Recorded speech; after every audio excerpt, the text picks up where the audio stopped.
आइए दोस्तों शुरू करते हैं एक्सरसाइज 1.1 से क्वेश्चन नंबर 2। क्वेश्चन है आपका, show that any positive odd integer, positive भी हो और ऑड भी हो, ऐसा integer is of the form 6q+1 और 6q+3 और 6q+5 where q is some integer. Question कहता है कि कोई पॉजिटिव ऑड इंटीजर है जो या तो 6q+1 की फॉर्म का होगा या 6q+3 की फॉर्म का होगा या 6q+5 की फॉर्म का होगा। चलिए इसे शुरू करते हैं। सबसे पहले आप मान लीजिए कि एनी पॉजिटिव ऑड इंटीजर आपका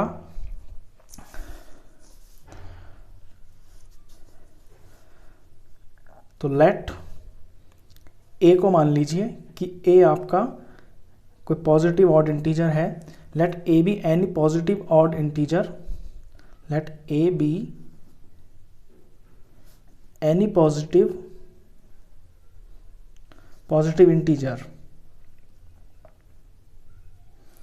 अभी इवन ऑड कुछ नहीं लिखते हैं, सिर्फ ए को मान लीजिए कि ये कोई आपका पॉजिटिव ऑड इंटीजर है और जहां पे बी आपका 6 है। क्योंकि आपको क्या प्रूफ करना है दोस्तों, आपको ये प्रूफ करना है कि एनी पॉजिटिव ऑड इंटीजर, यहाँ पे मैं लिख देता हूँ कि आपको क्या टू शो क्या करना है क्वेश्चन में, कि एनी पॉजिटिव ऑड इंटीजर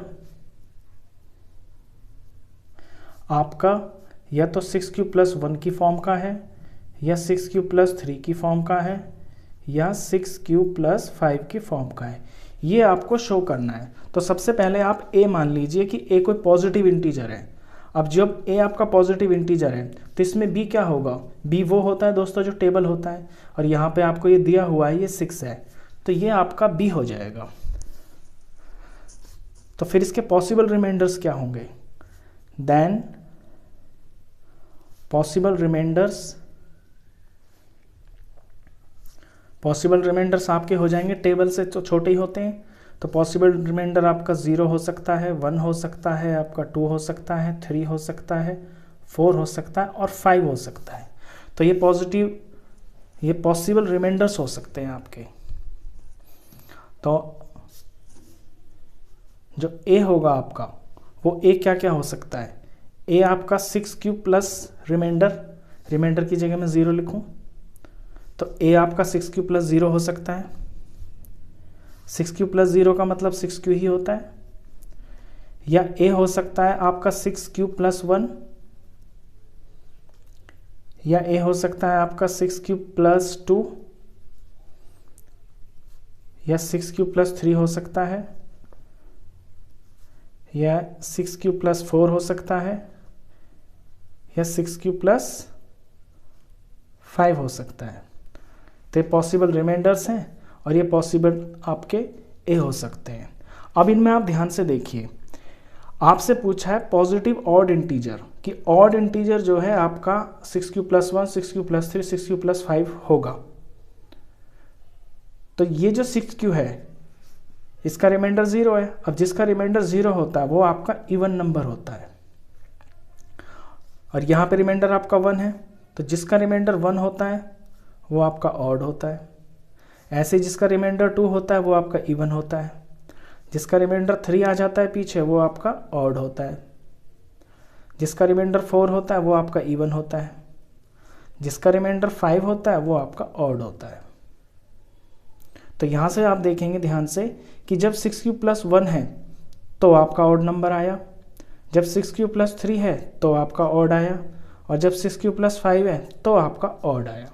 बाकियों पे आपके इवन इंटीजर्स आते हैं। तो इससे ये बात प्रूफ हो जाती है, ये शो हो जाता है कि एनी पॉजिटिव ऑड इंटीजर आपका इन फॉर्म का ही होगा। तो लास्ट में आप इसे कैसे लिखेंगे रिजल्ट में, therefore any positive odd integer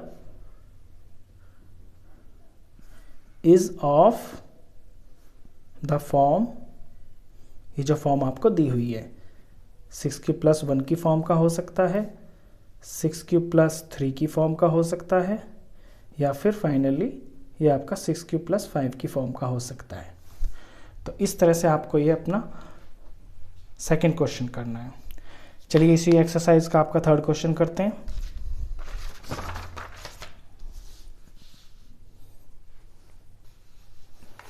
question third कहता है an army contingent of 616 members is to march behind an army band of 32 members. 616 members की एक आर्मी कंटिजेंट है, उसको 32 मेंबर के बैंड के पीछे पीछे चलना है, जैसे आपने देखा होगा परेड में। The two groups are to march in the same number of columns. दो ग्रुप में चलने हैं लोगों को, और उन दो ग्रुप के जो कॉलम्स हैं वो सेम होने चाहिए। जैसे कि अगर इस ग्रुप के अंदर पीछे 5 चल रहे हैं कॉलम्स, तो दूसरे में भी 5 ही चलने चाहिए। तो what is the maximum number of columns in which they can march. तो ये जो 616 मेंबर्स हैं, ये मैक्सिमम नंबर ऑफ कॉलम्स कितने हो सकते हैं जिसमें ये मार्च कर सकें। तो दोस्तों सिंपल, जब भी आपको ये ऐसा वर्ड है ना, मैक्सिमम हो या हाईएस्ट हो या बिगेस्ट हो, तो सिंपली ऐसे सवालों के अंदर आपको HCF निकालना होता है। तो इस क्वेश्चन के अंदर भी आपको HCF ही निकालना है, 616 और 32 का। तो चलिए इसका HCF निकालते हैं। अब HCF का मैंने आपको तरीका बताया था अपनी लास्ट वीडियो में कि बड़े वाले नंबर को आप अंदर ले लेते हैं और छोटे को आपको बाहर लेना होता है, और फिर इसे आपको डिवाइड करना होता है। तो 32 आपका ये 1 पे जाएगा, तो 32 आ गया। माइनस करने से यहाँ 9 आया, यहाँ पे 2 आया, फिर ऊपर से ये आपका 6 उतर गया। अब 296 लाना है, इससे छोटा आ जाए कोई, ये 32 9 पे जाता है, 288 माइनस किया तो ये आपका 8 आ गया। तो ये रिमाइंडर आ गया दोस्तों। अब रिमाइंडर को क्या बनाना होता है, रिमाइंडर को तो टेबल बनाना होता है, और जो पिछला वाला टेबल था उसको आपको अपना सम बनाना होता है, यानी कि डिविडेंड बना देते हैं इसको। और ये जाता है आपका 8 4 जा 32, माइनस किया, ये आपका 0 आ गया। तो यहाँ से साफ साफ पता चल रहा है कि इसका जो HCF है वो आपका 8 है। तो इसका आंसर भी 8 है। तो इसे लास्ट में आप लिखेंगे इस तरह से, hence maximum number of columns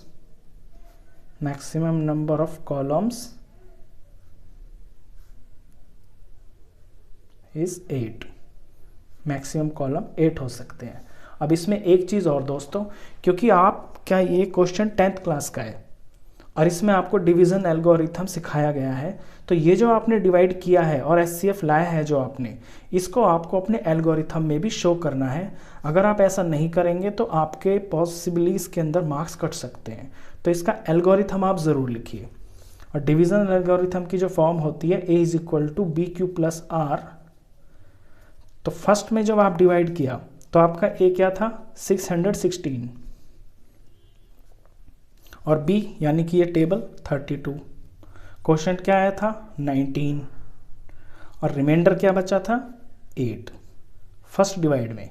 second divide में आपका A हो गया था 32, और B यानी कि ये टेबल ये 8, और क्वेश्चन यानी कि ये 4, और जब आपका ये 0 आ गया रिमाइंडर। तो इसे भी आप ज़रूर लिखना। तो इस तरह से आपका ये क्वेश्चन 3 हो जाता है। आई होप आपको ये दोनों क्वेश्चन अच्छे से समझ में आए होंगे। इससे नेक्स्ट जो क्वेश्चन है वो नेक्स्ट वाली वीडियो में डालूंगा। तो अगर वीडियो आपको अच्छा लगा हो तो प्लीज़ इसे लाइक कर देना, और 10th क्लास का कंप्लीट मैथ्स पढ़ने के लिए आप इस चैनल को भी सब्सक्राइब कर देना। Thank you.